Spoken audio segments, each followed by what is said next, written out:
How's it going, everybody? Welcome back to the More We Know podcast. I'm your host, Mir. The More We Know podcast is the world's mentor. It's one of the top 10% mentorship platforms where you can go and listen from real life experts in their respective fields to provide you real life mentorship. I launched the More We Know because a lot of us 20 years and older don't have access to a mentor. So I figured, leveraging my network and being able to connect with other high level industry executives that have accomplished something, being able to provide you those mentors in your pocket. And we've brought on people like the mayor of Miami, the founder of Reebok, founder of Anytime Fitness. And it's really exciting to introduce our next guest today, which is, different from a mayor, but in such an industry now that you are going to be so excited to learn from. So we have Melissa Rosenthal, who is an award-winning marketing executive and the chief creative officer at ClickUp, which is focused on making the world more productive through best-in-class SaaS marketing. Previously, Melissa was the chief revenue officer / executive vice president at Cheddar, which is a live media company at the intersection of business, news, and culture. And for her brand work, she was actually named to Forbes 30 Under 30, Business Insider's 30 Most Creative People Under 30, and one of Digiday's Changemakers. Prior to Cheddar, she also led BuzzFeed's global creative team. She joined the staff early in 2010, and she was a key contributor there, which then led to the creation and early success of BuzzFeed's branded content, native advertising, and model. And she just has a multitude of experience from brand building, from strategy, from go-to-market strategy, being able to be a part of a company that was once a startup that, became worth 3, 4, 5, 10, 5 billion now, and being able to compete in a place where it's extremely competitive and crowded. So I'm so excited that you guys get to learn from a true boss woman in this space that is just absolutely crushing it. So thank you so much for coming, Melissa. Yeah, thank you so much for the lovely intro. I'm excited and honored to be here amongst some people like the mayor of Miami. It's a high bar. So Yeah. hopefully this will be a great for the audience. Well, thank you so much. You fit in that category and bar, and I've watched you from the sidelines and seeing the content that you produce on LinkedIn, and content is a hot topic that we're going to speak about. But let's dive into it. So I just gave your introduction, but maybe for the audience that's just tuning in, maybe a little bit of background about you yourself, sort of growing up, before getting into this whole job world, like what your background and what your parents might have did, etc. Yeah, of course. So growing up, my mom was a graphic designer and my dad was in event marketing. And I was always kind of like a little bit of like not an oddball, but I was definitely different in the way that I say I would relate to things. I was super passionate about just growing up like different things. And in high school, I got very, very passionate about alternative music and the alternative music scene. And I started interning for a record label like very early in high school, just because I was super passionate about music. And going into college, I realized that I was always very entrepreneurial. I didn't love school. I loved like business and execution and like seeing things come to life. And I kind of learned that really early on. So college, was a key to start living in Manhattan. I grew up on Long Island, but it really wasn't the tool that I needed to understand like how business worked in the world. So I was pretty eager to get started. So as soon as my freshman year, I took an internship at a music marketing a marketing role at a music magazine called CMJ, and it was really interesting because at that time I was doing that, and then I'd also do like paid focus groups to like make money and kind of learn about marketing. And a lot of the focus groups were just very interesting in terms of like how the thought process was of how they do survey groups and user groups. And at the same time, I was in this internship role where I was realizing that the industry that I thought I wanted to go into was being like heavily disrupted by the internet. So instead of, focusing my efforts there, I really started focusing on the web and kind of diving really deep into marketing, doing marketing jobs on MySpace, really like early days, wild west of the internet. And then also, I was a community member of a lot of different sites at the time that were up and coming, and one of those was BuzzFeed, and that's how I got involved in BuzzFeed. I believed in the technology, and I was really excited about the future of media and content, and I believed in that as a really cool technology to allow to see what worked on the web. Yeah, and you mentioned something important there. You talked about sort of realizing early on that you needed to pivot, and you saw this, industry of media and internet, and that was, it sounds like you saw that before it became hot, right? And so I finished up a podcast recently with an executive who is in the VR meta space, which I challenged him on, saying, hey, that space is really pressured right now because Wall Street's concerned, is the metaverse ever really going to make money, or is it some just hyped up, fairy dust? And so that's the concern. But a lot of times we don't see things till after the fact. So many of us Gen Zs and older are looking for that next step in our journey. How did you identify at that early age to say, hey, there's an opportunity to, my space is hot, or this is a shift that the industry is going toward. Let me go capitalize on that. Yeah, I mean, I was young enough where I hadn't had like a ton of experience where I had seen like, Wall Street come down on certain industries in the way that we have now. So I think a bit of that naivety like really helped me, because it wasn't like, oh, wow, like let me pressure test this. It was, hey, I think this is the future. I really love how I use it. I think it's valuable for people. And I think like this could be the code of like how we're trying to crack like why people share certain types of content. And there was a piece of the technology at BuzzFeed that you could leverage as a user, that allowed you to create content and then see how that content traveled and how it was shared across the web. And they gave that technology to everyone. It was democratized. It was public, and I'd never really seen anything like that before. And I loved it was a gamified way of allowing other people to create content for you, and then also showing them how that content was shared. And at that time, the content would be picked up in real time on real sites. So to see your own stories be featured on major websites, I mean, that was incredible. So it was less like a, hey, I think the future of the X is like the metaverse. It was more like, wow, this technology is going to go somewhere. I believe in it. And I loved it as a user personally. And I think when you're really passionate about something yourself, especially at that young age, and you don't see any like huge red flags where you see like, oh, wow, the grass is pretty green, like this could work. You're more inclined to do that. With music, it was I would say very glamorized in the way that like I thought about what A&R would be, and I was really quickly realizing that like a role in music was not going to be what it was in the past, in the future. And Spotify wasn't a thing yet, so obviously it would become democratized again, and there would be a revolution of streaming, and then a whole new industry, which is very exciting now, especially with like all of these platforms that didn't exist back then.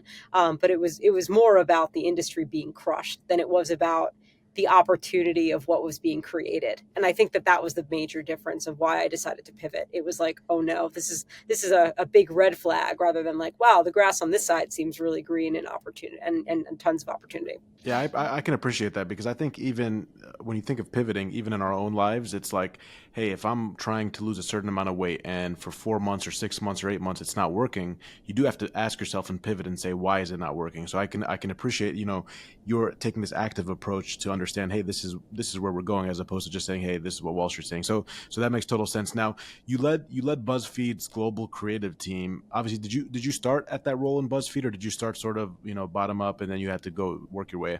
I, I mean, I was an intern there. I started as an intern Yeah. when the company was 6 people. So, yeah, Wow. I certainly did not start there. It was, I graduated college early, and I took this internship at BuzzFeed, and it was my first internship job that turned into a job. Second internship, but first job out of college. That's amazing. And then, being the global creative director at that point, when you got to that stage, what exactly does a person in that title do, and what is the skill set or the traits that you needed to be able to execute at that role effectively? I mean, yeah, it was definitely like a crash course in a lot of things that I was not Hmm. prepared for, which I think was great in many ways. And also, like, you learn a lot. You make mistakes, you learn a lot. But I had been operating as an individual contributor there, but I saw the opportunity early on to not only build the brand, but be able to create a monetization model and a business model out of what we were doing that was working really well on the editorial and content side.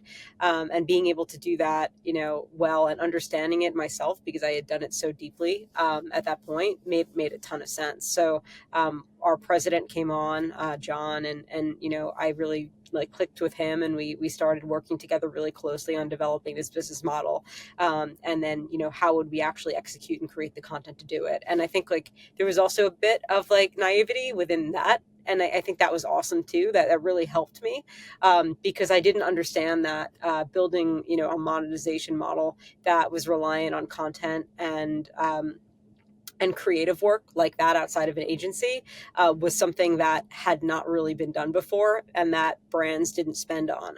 So trying to like create a new industry out of advertising, where I had no experience, and it was a blessing in disguise, because had I known what I know now, like I would have thought it was impossible to do that. So I think, you know, doing that and being able to like really basically create an industry twice is kind of this thing where it leads you to believe that nothing is really impossible, because if you have an optimistic viewpoint on things, then there's likely a way forward. Yeah, and I think that optimism is something we need, especially now in my generation. Us Gen Zs went through our first professional crisis, which was COVID. Traditionally, if you look at millennials and people older than that, they saw '08, they saw different things that we went through, cycles. But our first professional crisis where we had no idea what the heck was going on was COVID. So in turn, it caused a lot of things like depression and uncertainties in our life. So to hear that you have that optimism is something that's necessary. Now, have you always had that optimism throughout your whole career, or were there times that as you were building to the role you got to now, that you had self doubt and negative concerns? I mean, with BuzzFeed and like with media in general, there was Hmm. incredible this incredible like momentum around it, early on. And I think BuzzFeed kind of paved the way for a lot of these other companies to be built and media companies to Sure. be formed. And, this viewpoint that this alternative media is the way forward. And certainly like that is true. Like look at the way that media is democratized today. It is completely different. But there was a reliancy that we had on Facebook and on platforms for distribution, where you're not really in control of your own destiny. And a lot of that, really, I would say, came to fruition when Facebook decided to change their algorithm. And I think that was certainly a moment in my life where I was like, wow, like to not be in control of your own destiny like this as a company is a really scary thing. And overnight, like a major platform can just turn a dial on you, and your business model falls apart. So, I would say that there's an equivalent there where, there was some doubt cast over, hey, this, like, what does this actually look like? What does the future of media actually look like? And that was, definitely a point where I decided to, again, make a pivot and help start a company that I thought both capitalized on a gap in media, and then a gap in and then a new evolution of where technology and consumerization of cable was happening. So I think wherever I've noticed like big red flags or things where I'm like, I don't know where this is headed, I always kind of look to like, well, where do I think the future is, or is there an opportunity within something that I'm seeing that isn't working, where this can be the next thing. And that's sort of always how I've treated my career. It's been more of that feeling of like, maybe it is like, hey, this isn't really feeling like you. It's more of I would say there's like always that self-doubt or doubt in general, and then when you start to believe yourself and have enough confidence to trust yourself, you're able to make decisions based on that. But there's been many times where I've questioned what I just told you, and I was going through that, and I was going through it alone. And of course you're not going to question, is this company making the right decision, because you always want to believe that like, hey, this is like, of course they're like absolutely making the right decision, this is the future. But like now we know like companies fail all the time, things happen all the time. So I mean, I think you learn to trust your gut a little bit, and you learn to believe in yourself and have a little bit of that intuition, and if you think it's right, you're probably onto something. Yeah, that's important, to be able to validate yourself and have that self belief. And it's like, it's easy to talk about in a podcast, but to really do it is something different. Like that sheer utter belief is freaking tough. So the fact that you had that, it's no surprise you got to where you got to. Now, you won these remarkable awards. You look at, Business Insider, you look at Forbes. Being able to be on Forbes 30 under 30 is a remarkable achievement. I want to talk a little bit about that, but before even talking about getting that, was winning awards like that, did that add to your validation of, hey, I'm doing the right thing? Or was it really just sort of the side effect of what you already felt? It was a nice recognition of like, hey, Sure. this is happening within the industry, and like you're leading the charge on it and you're being recognized for it. But I think it's so interesting because I was recognized by Forbes at 25. And, Wow. you kind of think you have the world figured out. Like if you've, been recognized by Forbes and you're riding the wave of something that's really great and like you're really at like such the beginning of your career. And I don't know. I feel like it was a weird thing because I was like, well, this is it. This means you've made it. And like that is so far from like the truth. It's like it's nice to be recognized, but like, oh my God, when I look back now on like who I was at 25 and what I thought I knew versus what I know now, like the world is very different. Things change very quickly. And yeah, definitely like it I don't want to downplay it, but I don't think it's as Yeah. important as it is as like really just achieving things and building and pivoting and iterating and learning yourself and trusting yourself. Like out external recognition like that is nice, but it's much less meaningful than I think I thought it was at the time. Sure. And there's something so powerful about what you just said because, you and I didn't have a conversation before, but I typically post about my guests on social media beforehand. And one of the questions I got was someone that is 25 years old. Like you can't make this up. And they were so stressed about losing their job, losing their savings in capital markets, and they felt like their whole life was over. So, now that you look back at 25, are you like so far in your career that, you should be a little negative or pessimistic, or is like, on the macro level, it's really like you're so young. There's so much you could do.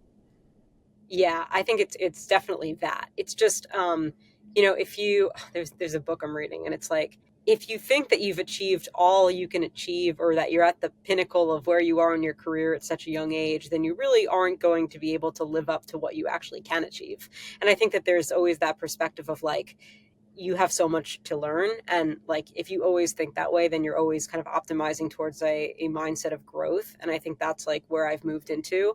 And it's like removing your ego and becoming like a servant leader in a way, and really just kind of always looking to grow and grow the people with beneath you. And I think I would have taken like a lot more care of that when, always did. But I Sure. think, just knowing that now, that would have been a lot of like what I would have focused on rather than like just like kind of just ego based on like external like awards and recognition. I think it's a lot less meaningful than building and building people and building meaningful relationships and doing things that change industries and actually have impact. I think that, that's what really drives me. Yeah, I love that. That's a breath of fresh air. So I hope the person who asked that can really take that and use it to their advantage. You end up taking on a role as chief revenue officer, and you go to the speed company Cheddar. How old were you when that happened? So I was, I believe I was 26 or 27. Okay. But I went to go start Cheddar with my old boss. And Yeah.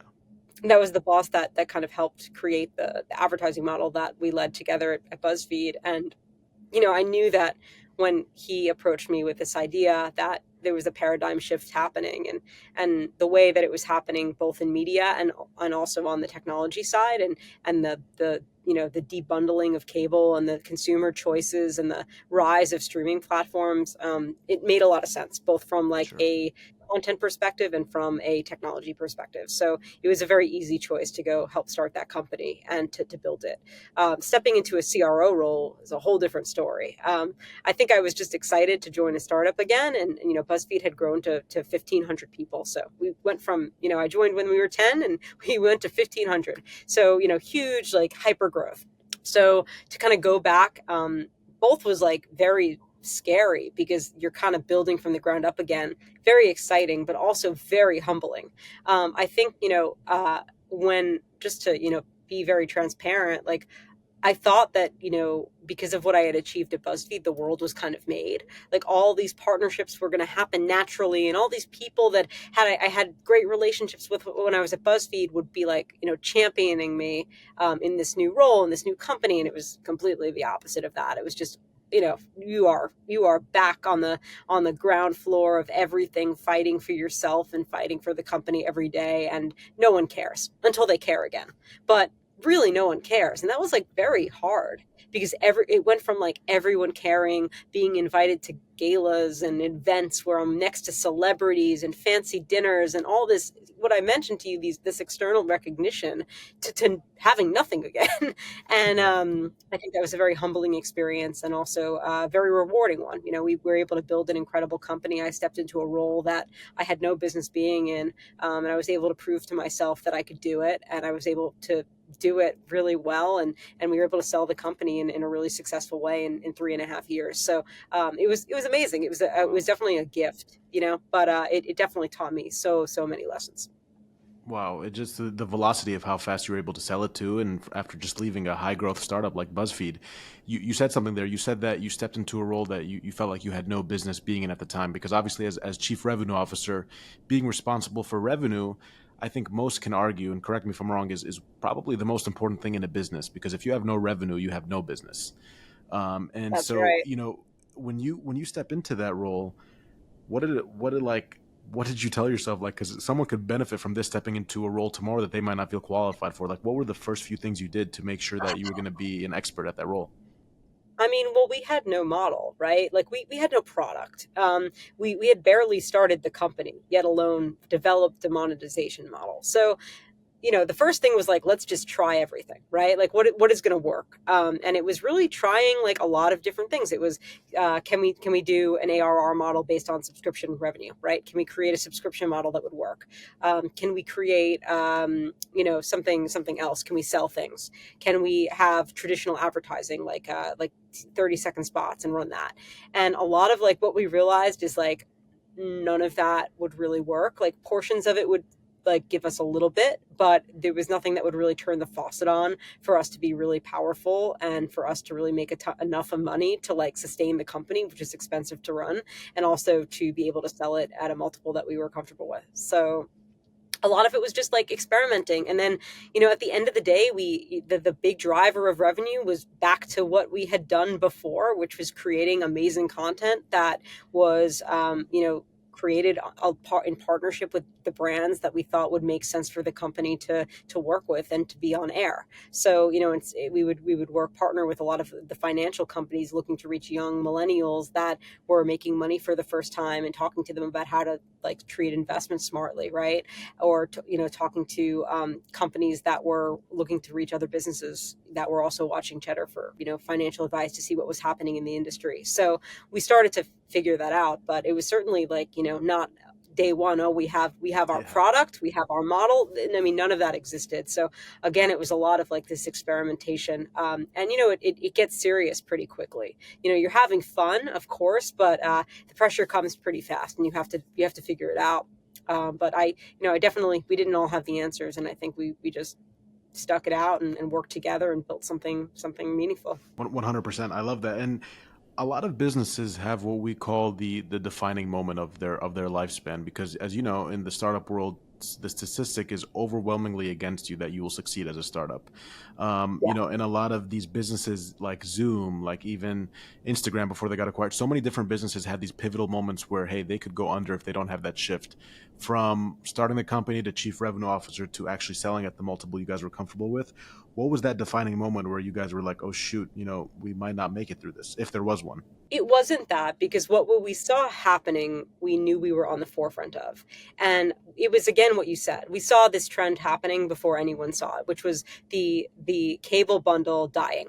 And that was our lifeblood to form partnerships, distribution partnerships, in which we would become a featured a featured a featured live network on every single one of these platforms. There was this window of opportunity that we had that we knew we could capitalize on, and we saw this happen. It was every month. It was like the drop in cable subscribers that were opting out to sub for Netflix, Hulu, YouTube TV, and then we saw the creation of all these new channels and networks and streaming platforms like Sling and Pluto and Fubo and Philo, and I could go on and on and on. And the fact that all these were being created, of course, like what always happens is there's probably going to be a moment and another shift where it again becomes like the bundle goes back, because all of these conglomerates will again make acquisitions that will basically cause it to kind of go back in reverse. But the window of our opportunity that we saw to be able to be distributed in places that no other company would ever have a chance to be distributed in, we knew we were onto something. So it wasn't that wasn't the cause for concern, because we knew we were going to do that. We knew we were going to be successful there. It was really revenue. It was like, can we afford to keep this company going and long enough to have this what trend that we see happening fully be realized and come to fruition. And I think that was the balance. And luckily we were able to do that.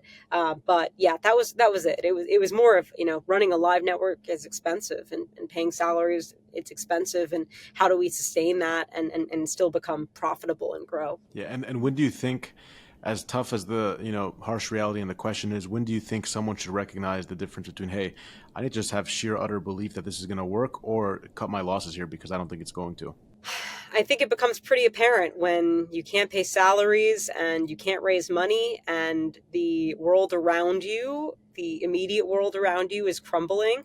And there are clear signs. I mean, there are tons of media companies out there that went under. They didn't understand their window of opportunity. They didn't work fast enough in capitalizing on that, and they did not survive. And I think that there's that large difference. I mean, there's a bunch out there that I'm like, wow, like what did they think they were going to sell 10 years, 15, 20 years later? Did they think that they were going to go public? Like, I think there's always, like, regardless of where you are, like, you should kind of always have an exit strategy too.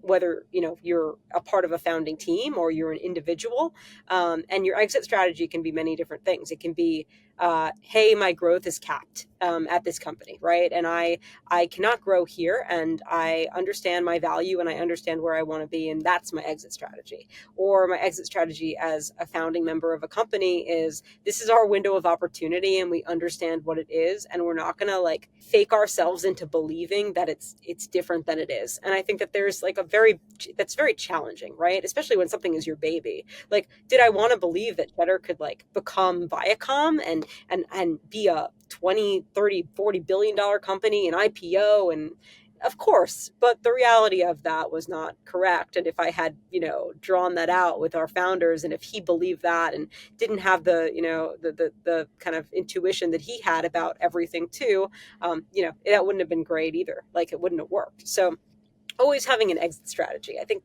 people think about that in investing all the time. You should have an exit strategy in everything you do in your life. And I think that was very much what we were able to capitalize on, which was our window of opportunity and then our exit strategy. Yeah, I love that theme of exit strategy. That's something it sounds so simple, but many don't implement to their own lives. And, in this day and era, I think, people have started choosing jobs and even choosing investments based on values, right? So a lot of Gen Zs you'll see will actually go work at a startup and make $10, $20, $30,000 less because of the culture. And, even in investments, people want to invest in their values now. You look at the rise of ESG, you look at the things going on there. It's becoming tremendous. But at what point should where's the balancing act between being loyal to a company and then having that exit strategy and recognizing, hey, my time here might be capping and I should get out? Like, should you have loyalty to a company? I know it's sort of a interesting question, but I mean, I think it depends, like, is the company going to have loyalty to you? You have to ask yourself that. Like, you sure. have to be, like, of course, like, when you're at that company, your heart, soul, especially at a startup, like, you're all in, right? I mean, I Mm-hmm. was at BuzzFeed for, I believe, a little bit over 6 years, and I was all in, 100%. But there was a time and a place where I realized that my growth had probably capped there. There were many more opportunities out there that I could take on, to grow faster in my career, which is what I wanted. And then I looked at the actual industry and I was like, is this where I think things are headed? And I think if you can look at those three tiers of, like, hey, personally, am I growing? Professionally, do I think this is good for me? And three, like, is the industry where I think headed where I think it is, you can make an educated decision, but you should always make that decision based on what you want. There's plenty of people that are still at BuzzFeed, and they're happy in their careers, and there's certainly nothing wrong with that. Friends of mine too, they're happy doing what they're doing. They're still passionate about it, and that's great. That just wasn't, my that wasn't for me. That's not what I wanted in my life, in my career, and I made that decision for myself. Yeah, and then on that topic of exit strategy, you end up joining the firm you're at now, which is ClickUp, correct? And so, Yes. this company now, ClickUp, like what do you guys do, and why did you join ClickUp? Yeah.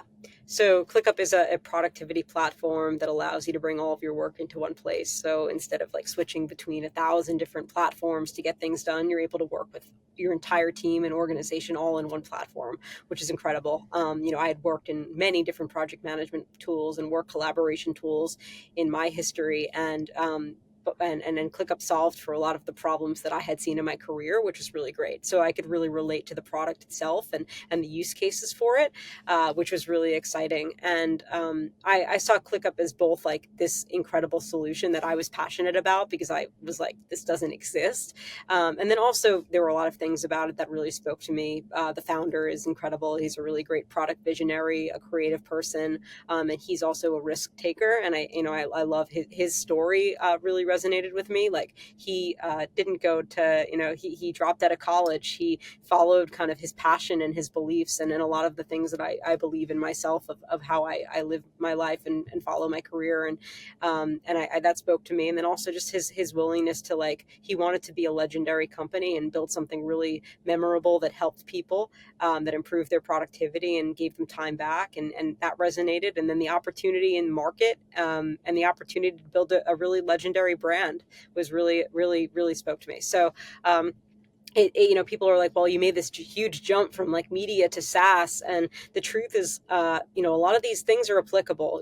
Going from one industry to another is not this, like, this crazy jump. It's really, you can learn. There's a learning curve, and I think, with technology and learning and everything democratized now, it's very easy to do that. So it was a pivot to a real tangible product too. And I think, moving to a model where content wasn't the product, was also really exciting for me. Like, to be able to tangibly, like, talk about something that like helps people and gives them time back, and it's a physical, like an actual platform that they're working within, was definitely very appealing as the next phase of my career and my growth. Yeah, I love that. And I think I saw a post from the founder a few weeks ago about sort of on his laptop that he wrote this down, the idea of ClickUp and being able to Yeah. envision it and now see where it got to. Like, I think it was like build $1 billion business or something. So that was so cool. Yeah, he's definitely someone that manifested his company and his belief and his vision, and went with it and built, a product that helps millions of people. It's pretty inspiring. Yeah, 100%. And so, I think it was this time last year that you guys did a raise where it pushed your valuation close to 4+ billion. Um, how did that feel for you joining this company now? Because it sounds like every business you've gone to, there's this trend of just like growth and success. And for you to see that, I'm sure that was like an exciting feeling. Did that, talk about that a little bit? Yeah, I mean, it's emotional. Not really the valuation, but just the fact that, like, you join something that is working, that people resonate with, that people find value in, and that valuation really is mostly about, like, that I would hope, based on, obviously valuations can be based on many things, but for us Sure. it was certainly a signal that the valuation was based on the fact that the product was growing in market and really working and resonating with people, and we were growing as a company. We knew that, like, this was really a key moment of kind of where we were headed. And when we had started out, we were six when I had joined, we were 60 people. And to Wow. to go from that to a Series C and a post $4 billion valuation was pretty incredible, and it's a special thing to accomplish in your career as an individual, as a part of a company and a team that was able to get there.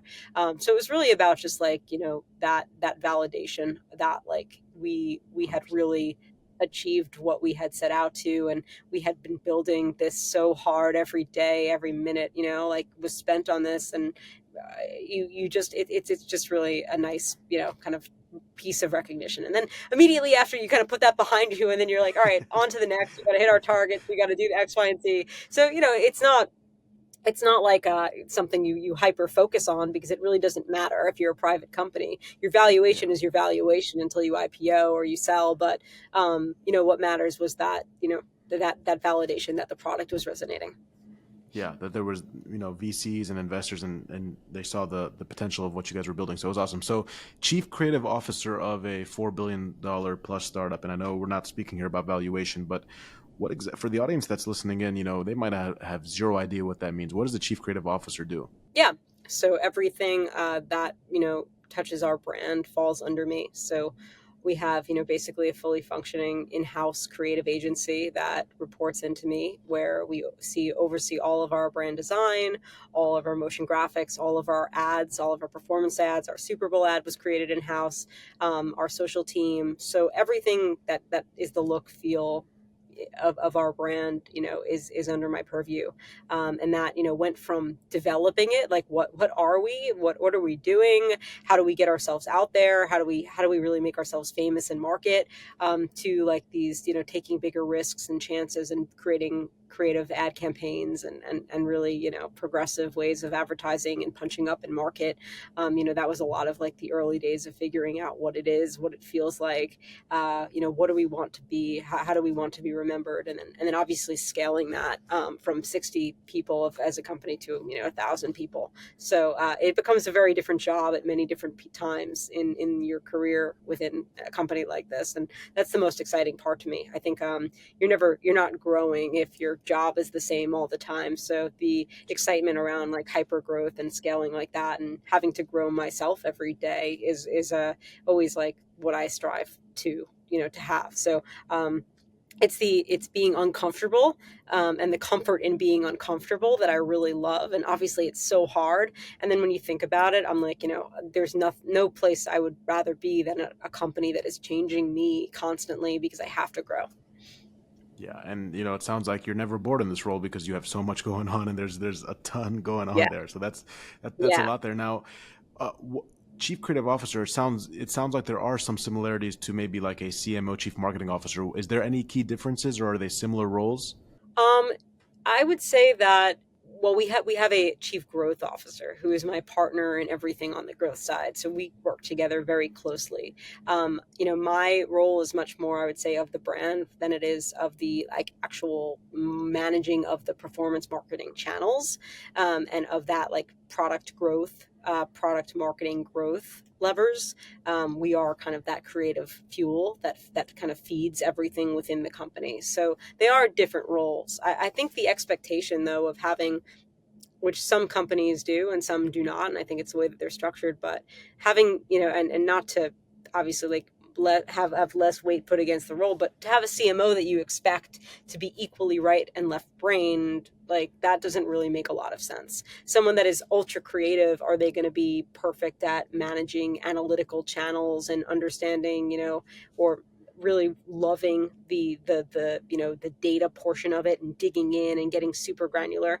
Like there's some overlap, but the reality is like the people that are super creative are likely not going to be the ones that are going to want to be on that like left brain side all the time. So having two people that are complementary, that partner on these initiatives together, where you're working together on creative and data to make sure that you're telling the right story and to get the right message across, and to produce all these really amazing things, like that's, I think, where the magic happens. So there are CMOs that oversee all of this, and that's a huge job. I don't know how they do it. I think I think that there's like this expectancy of these purple unicorn CMOs that like I think is kind of a myth, and I think that's why sometimes CMOs don't last too long in their roles, because the expectation versus reality of what someone can deliver on that both sides, is not the reality that I think people think. I think they just say, oh, CMO, they can oversee like all of this, and that's just not It's not, really the yeah. truth most of the time.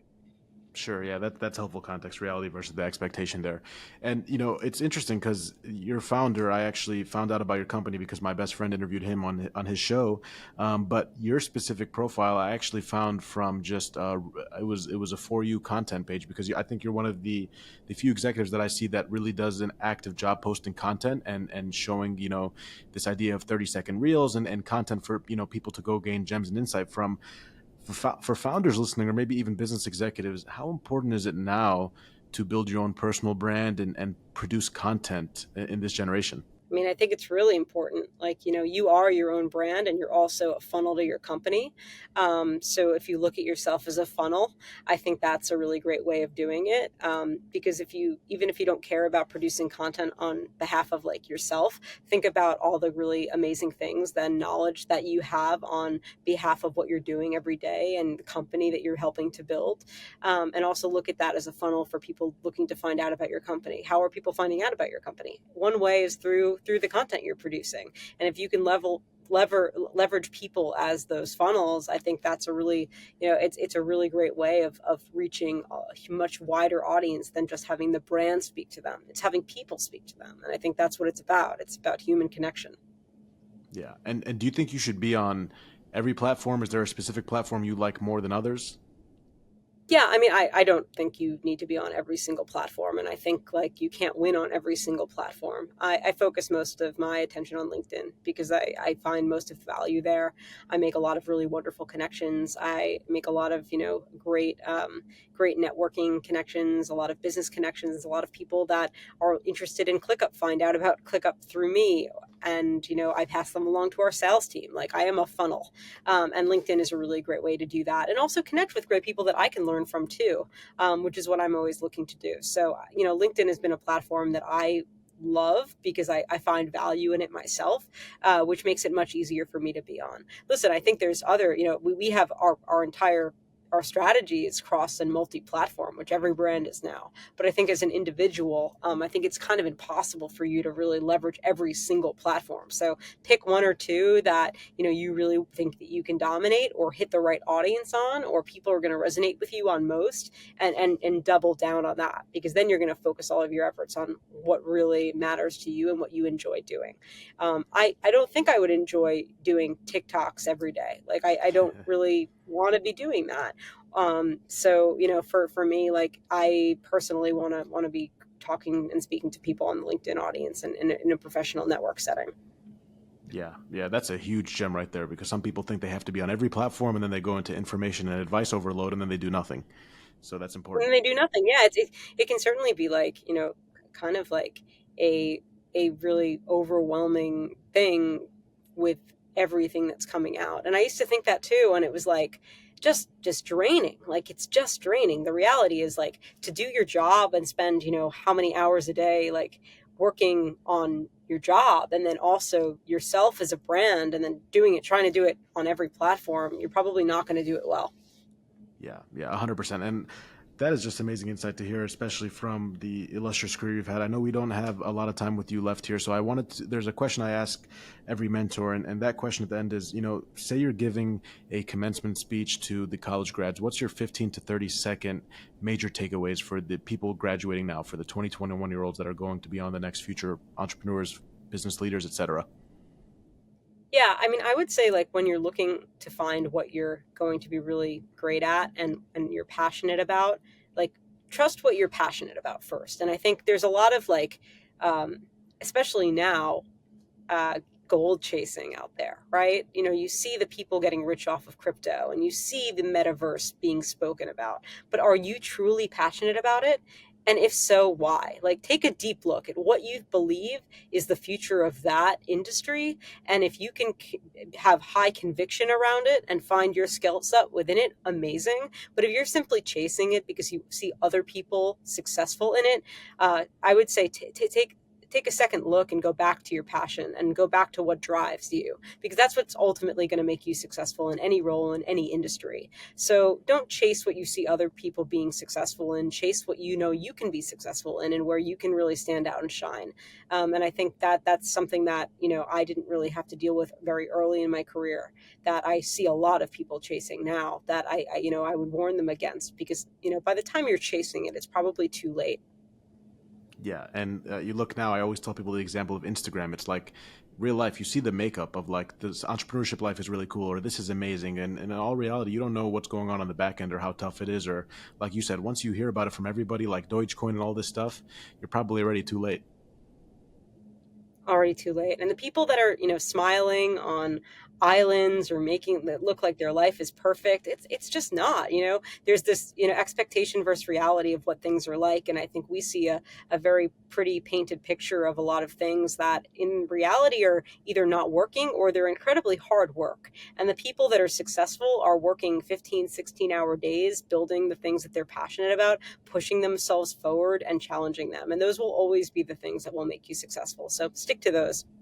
Yeah. Well, Melissa, thank you so much. That's amazing advice. You've been such an amazing mentor to have, and being able to focus on just so many things from the positivity. And, I think the biggest takeaway I took is like, look at life past social media, right? Like that you're producing content, like as a chief creative officer, you're looking at content all day long. And so for you to say you have to live outside of that and have positivity, and like, there's more to life than seeing someone on a private jet. You don't know what their life is like outside of that, or even if they're really on a private jet now. Like that's how crazy social Yeah. media has Yeah. gotten. It's Yeah. insane. So what can yeah, go ahead. Yeah, I would just say, like, it's really important to always kind of take a step back and really follow like where you feel like your heart is, and maybe spend less time on social if that's what's driving you to chase whatever it is you're chasing. And I think that, there's a lot of pressure these days, especially for Gen Z, but the kind of truth of where, you'll thrive is always kind of in within yourself, and always look to that. And I know you're going to ask me where you can find me, but you can find me on LinkedIn. I'm very easy to Yeah. find. And I think, always reach out. I'm very open to taking calls and taking just corresponding. I wish I had this when I was my age, because a lot of it was like learned in a hard way, which I value. And of course, I've grown from it, but I never really had that mentor like this, or the ability to listen to podcasts that, like, that didn't exist. So, the network here that you're creating is extremely valuable. And, I hope to be that for someone. So, I'm always very open to speaking with anyone. So Yeah. reach out on LinkedIn. I'm very, very available. Melissa, thank you so much, guys. Please follow her on LinkedIn. I'm going to post all her information below of where you can follow her and find out more of her content, because she is amazing. Her story is amazing. And, she's proof that you can do it and accomplish what you want to accomplish. So that's Melissa Rosenthal. I will post her LinkedIn below. And I really appreciate your time today. And thanks for being our mentor. It was truly an honor. Yeah. Thank you so much for having me. Thank you.